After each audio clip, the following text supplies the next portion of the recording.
rest of the story. We, the United States of America, are a nation of 7 incomparable schools, and men rather than government are responsible for those schools. In a moment, we'll acknowledge 7 of this country's most exalted institutions of higher learning and the individuals who made those institutions possible, because each of them attended the same school, a single seat of learning that spawned the rest, the 7 best. Now the rest of the story. John D. Rockefeller intended greatness for the University of Chicago. As principal beneficiary, he is considered university founder. The University of Chicago did become Brain City. Beneath the school's grandstands, the world's first practical cyclotron was operated. The research led directly to the atomic bomb. University of Chicago founder John D. Rockefeller and Ezra Cornell graduated from the same school.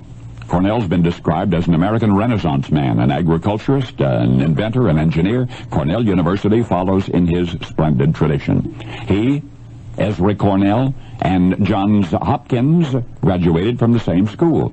Hopkins, a prosperous import and export merchant, left his entire fortune to the university that bears his name. His greatest enthusiasm was for the school's medical center, which has since produced more significant advancements in medicine than any other single facility.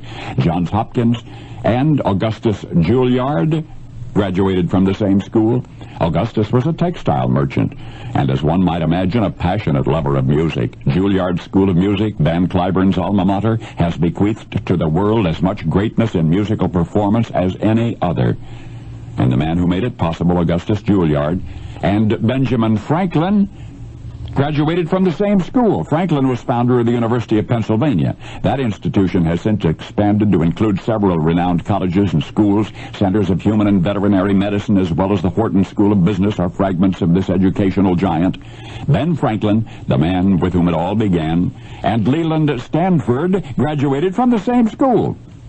Industrialists remember Stanford as one of the promoters of the Central Pacific Railroad. Statesmen recalled that he was once a governor and a senator, and yet his lasting contribution, the closest thing to Ivy League the Western United States has to offer, is Stanford University.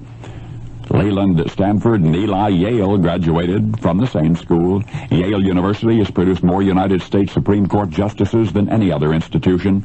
Its impact on the Western world began 3/4 of a century before there were states to be united.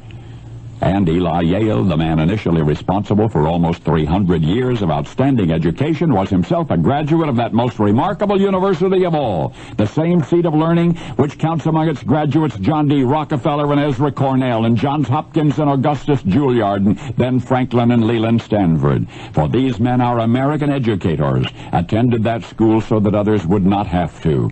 The school of hard knocks. That's right, John and Ezra, Johns and Augustus and Ben and Leland and Eli, these men who paved a way of enlightenment for generations to come. The individuals interested in everyone's education but their own never attended college. And now you know the rest of the story.